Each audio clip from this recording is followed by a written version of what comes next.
Rain fell softly over the cemetery, turning the black soil into dark, shining mud as a tall man in an expensive black coat knelt before a marble gravestone. The name carved into it seemed to burn his eyes. His hands that had signed billion-dollar deals and controlled entire industries, trembled as they rested against the cold stone. People feared this man in boardrooms and courtrooms alike. Yet here, before the grave of his only daughter, he was nothing but a broken father. His shoulders shook as silent sobs escaped him, tears sliding down a face the world believed incapable of weakness.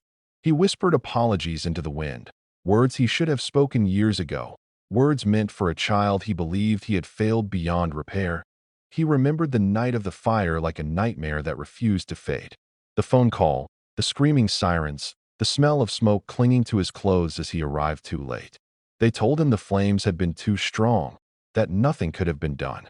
They showed him ashes and sealed coffins, legal documents and medical reports, all carefully prepared to leave no room for doubt. He believed them, because believing was easier than questioning the people closest to him. He believed his daughter was gone forever. "I'm sorry," he whispered again, pressing his forehead against the stone. "I should have protected you. I should have listened." Unseen by him, just beyond the crooked iron fence, a young woman stood frozen beneath the bare branches of an old tree. Her clothes were simple, worn, nothing like the life she once lived. A hood shadowed her face, but her eyes were unmistakable, wide, dark, and filled with pain that mirrored his own. She watched the man who had once lifted her onto his shoulders, who used to promise her the world, now kneeling in the dirt like a stranger. Her breath caught in her throat as memories rushed back, warm and cruel all at once. She had come only to see the grave, to confirm the lie. She never expected to see him here. Her fingers curled into fists as fear battled longing inside her chest. Every instinct screamed for her to run to him, to call him dad, and collapse into his arms. But fear was stronger. Fear taught her to stay silent. Fear reminded her of locked rooms, burning walls, and hands that dragged her away while she screamed. Fear whispered that the people who wanted her dead were still watching. Tears streamed down her face as she covered her mouth to keep from making a sound. He was alive. He cared. He was mourning her. And yet, she could not step forward. The billionaire stood slowly, wiping his face as he placed a small bouquet of white lilies against the grave. "I built an empire," he said softly, his voice breaking. "But I couldn't save my own child." He straightened his coat, the mask of control slowly returning, unaware that someone precious stood only meters away. "Rest now. Daddy will carry the guilt." As he turned to leave, the girl took a single step forward before stopping herself. Her heart pounded violently as his silhouette moved away, growing smaller with every step. She wanted to scream the truth into the air, but survival had taught her silence was safer than hope. When he disappeared beyond the gates, she collapsed against the tree, sobbing quietly. The grave before her was empty, but the pain it carried was real. She wiped her tears and forced herself to breathe. This visit wasn't just about mourning. It was about remembering why she had to stay alive, because someone had tried very hard to make sure she never stood here at all. And now, watching her father cry at a lie carved in stone, she knew one thing with terrifying certainty: she could no longer remain in the shadows forever. The memory of flames still lived inside her bones. Every time she closed her eyes, she smelled smoke, heard glass shatter, felt heat claw at her skin. That night had not been an accident. She knew that now with painful clarity. As the girl moved away from the cemetery and into the narrow streets beyond, her thoughts drifted back to the hours before the fire, when the house had felt wrong in a way she couldn't explain. The smiles were too careful, the silence too polite. Her stepmother had kissed her forehead with cold lips and told her to sleep early, that she looked tired. A glass of warm milk sat waiting on the bedside table, sweetened more than usual. She remembered hesitating, then drinking it anyway, trusting the woman who had entered her life wearing kindness like a costume. The dizziness came quickly. Her limbs grew heavy, her vision blurred, and the world slipped sideways. She remembered trying to stand, her legs failing her, the walls tilting as darkness swallowed her whole. When she woke again, the room was filled with smoke. Fire roared somewhere nearby, cracking and snapping like a living thing. Her throat burned as she screamed for help, but no one answered. The door was locked from the outside. She beat against it until her hands bled, until the heat became unbearable. Then someone opened the door that a man she didn't recognize pulled her into the hallway, his grip painful, his face hidden beneath a mask.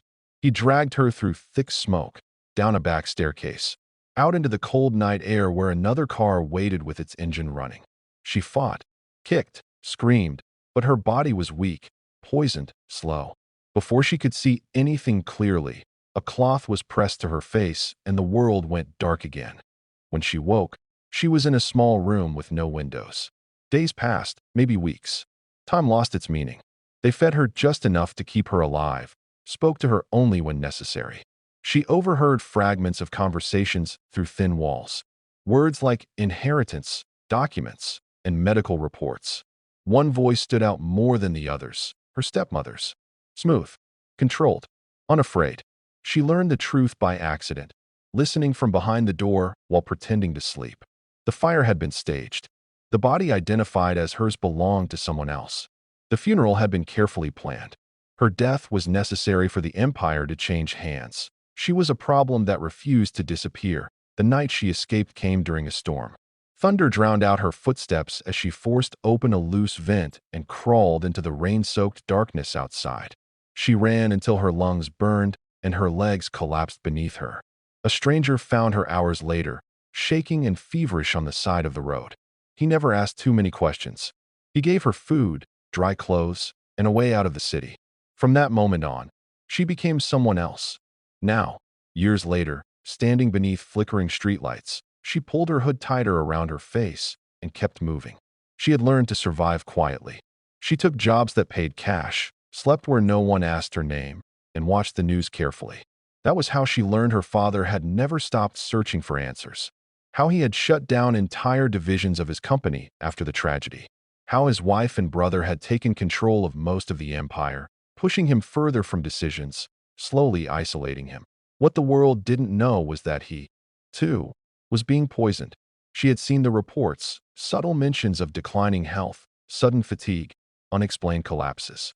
The same pattern, the same careful destruction. Her stepmother wasn't finished. Her brother wanted everything, and her father was standing in the way. That was why she had come back. She paused at the corner of a busy intersection, watching luxury cars pass, symbols of a life she once lived and nearly lost. Fear still wrapped around her heart, but something stronger now pushed back against it. Resolve, anger, love. Watching her father cry at a grave meant for her had changed something inside her. He wasn't the distant man she had once believed abandoned her. He was trapped, manipulated, and alone. She couldn't stay hidden anymore, but revealing herself would be dangerous. The people who tried to kill her would try again without hesitation. She needed proof, documents, witnesses, evidence that would burn their lies to the ground. She needed to be careful, patient, invisible, until the right moment that as she disappeared into the crowd. One thought echoed through her mind with terrifying clarity. They thought she was dead, and that mistake would be the very thing that destroyed them. The first step was getting close without being seen. She learned quickly that power left trails, paper trails, digital shadows, careless conversations spoken too confidently behind closed doors. She took a job cleaning offices in a building owned by one of her father's subsidiaries, the kind of place executives forgot to notice the people who emptied their trash and wiped their desks. At night, when the hallways were quiet and the security cameras rotated on predictable loops, she listened. Names surfaced again and again. Her stepmother's private assistant, her uncle's personal lawyer, accounts transferred to offshore holdings, shell companies created in her name after her supposed death. The truth was hidden in plain sight. One evening, while emptying a wastebasket in a corner office, she found a shredded document that made her hands shake. She spent hours piecing it together in her small rented room, matching edges under dim light. It was a medical order, an authorization for long-term administration of a substance designed to weaken the heart slowly, undetectable in routine tests. The patient's name was her father's. The signature belonged to a private physician known for working exclusively with wealthy clients who valued discretion over ethics. Her chest tightened with fear and urgency. Time was running out. She needed someone she could trust, but trust had become a dangerous luxury. Everyone close to her family had already chosen sides. Still, one name kept returning to her mind. Her father's former head of security. The man who had once carried her on his shoulders during company picnics, who taught her how to spot danger in a crowd. He had been dismissed months after the fire for budget restructuring. She knew better now. He had asked too many questions. Finding him wasn't easy. He lived quietly, far from the city, working at a private garage under a different name. When she finally stood before him, she saw disbelief flash across his face, followed by something like awe. She removed her hood slowly, letting him see her fully for the first time. "You're supposed to be dead," he whispered. "So were the plans to poison my father," she replied. The shock gave way to rage. He listened without interrupting as she told him everything. The fire, the captivity, the escape, the grave. When she finished, he nodded once, his jaw tight. He had suspected foul play for years, but lacked proof. Together, they might have a chance. Through him, she learned how isolated her father had become. His access to finances limited. His movements monitored. Even his food and medication controlled by staff loyal to his wife. He was a prisoner in his own mansion, slowly weakened while the world applauded his graceful withdrawal from public life. They needed evidence strong enough to destroy everyone involved in one blow. A partial truth would get her killed. Using access codes the former security chief still remembered, they entered a storage facility registered under a shell company late one night. Inside were boxes of files, hard drives, burner phones, years of secrets, recorded conversations, payment logs, instructions for the staged fire, the body switch, the bribes to officials who signed false reports. Her hands trembled as she scrolled through videos of meetings where her stepmother calmly discussed her death, as if it were a business inconvenience. The final file broke her that IT was a video message recorded shortly after the fire. Her stepmother sat in a dimly lit room, smiling slightly as she spoke. She described how grief would weaken her husband, how guilt would make him pliable. She laughed as she mentioned the grave, calling it a beautiful lie. At the end, she said, "If she's truly dead, we win. If not, we'll finish the job." The girl closed the laptop slowly, her tears silent and burning. There was no doubt left. No hesitation. Now came the most dangerous part. They planned her return like a chess move. Not as a reunion. Not as a miracle. As a reckoning. The evidence would be delivered first. To journalists. To authorities. To rival board members hungry for truth. The poison would be exposed. The empire frozen. Only then would she step out of the shadows as dawn approached.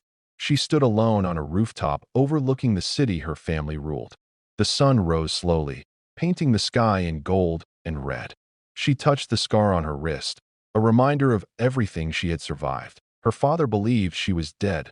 Soon, the world would learn how wrong they all were. The first article went live just after midnight. It didn't name her. It didn't need to. The headline spoke of corruption, of a staged tragedy tied to one of the most powerful families in the country. Within minutes, the story spread like wildfire. Screens lit up across the city, in penthouses and hospital rooms alike. Financial markets trembled as trading was halted on several of her family's companies. Anonymous leaks followed, documents, videos, audio recordings released in careful succession, each one confirming the last. By morning, the lie that had been carved into marble was beginning to crack.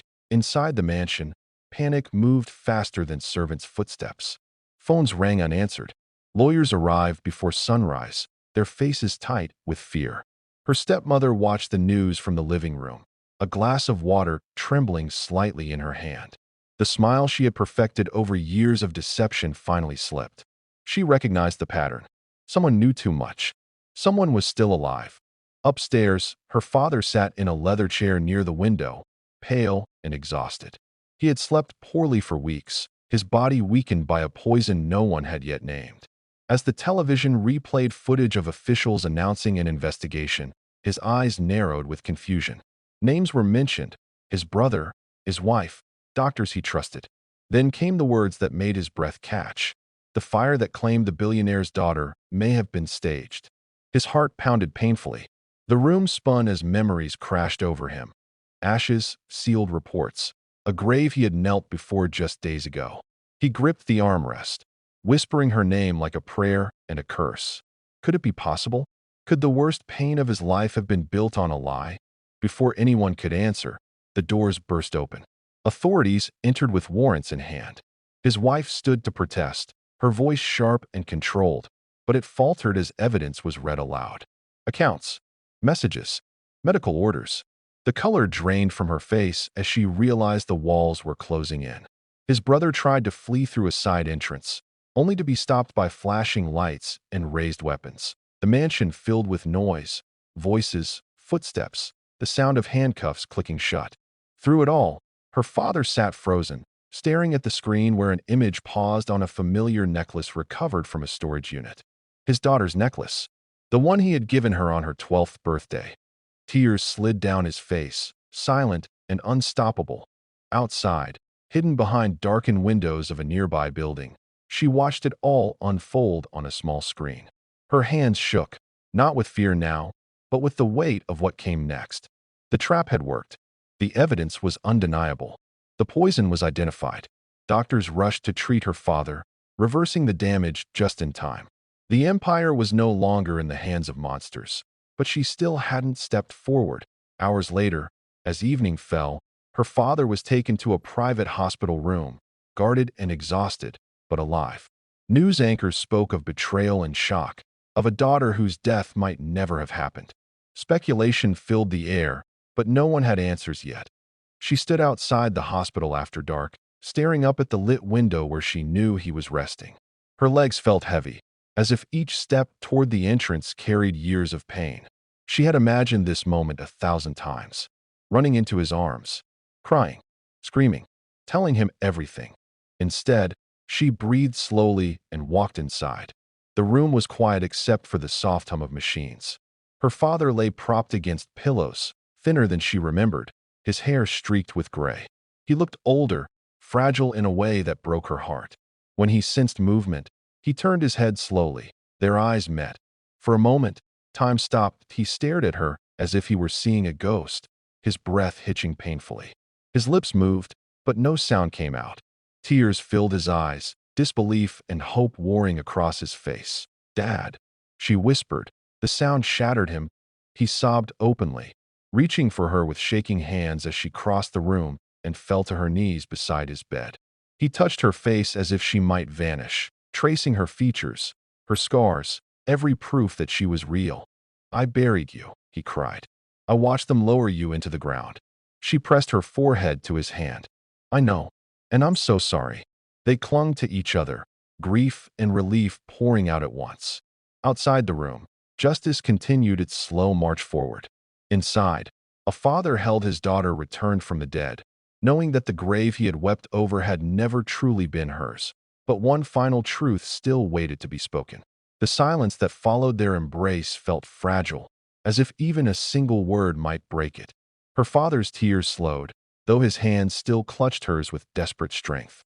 He studied her face again and again, as if memorizing it anew, afraid that if he looked away she would disappear. She could feel the weight of everything he wanted to ask pressing against his chest. The years lost, the pain endured, the truth buried beneath a lie so deep it had nearly destroyed them both. "I failed you," he said finally, his voice hoarse. "I trusted the wrong people. I let them turn my grief into a weapon." She shook her head, tears filling her eyes once more.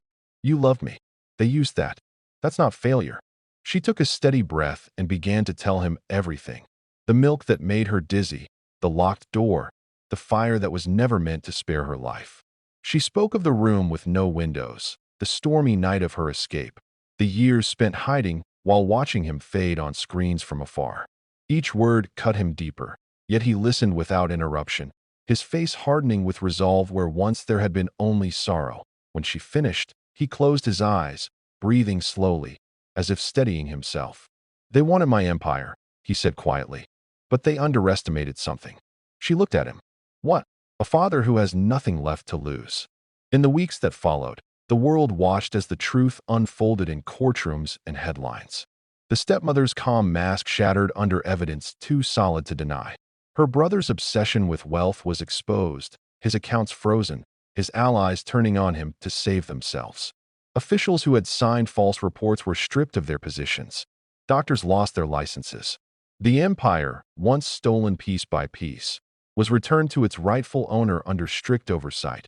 And then, one morning, the billionaire stood before the same grave where he had once collapsed in tears. This time, he was not alone. The headstone had been removed. The earth beneath it was bare, honest at last. He held his daughter's hand as sunlight filtered through the trees, warm and gentle. There were no apologies spoken now, no whispered regrets, only quiet understanding. He knelt, not in grief, but in gratitude. "I cried for you here," he said softly. "And somehow, you still came back." She smiled through her tears. "I was never gone. I was just finding my way home." News cameras waited beyond the gates, eager for a miracle story, but they didn't rush out. This moment belonged only to them. A father who had mourned a living child. A daughter who had survived being erased. Later, when the story finally reached the world, it inspired more than shock. It became a reminder that truth, no matter how deeply buried, has a way of breathing again.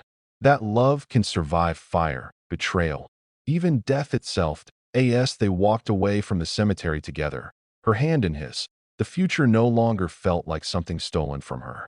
It was something reclaimed, and this time, no one would ever be allowed to take it away again.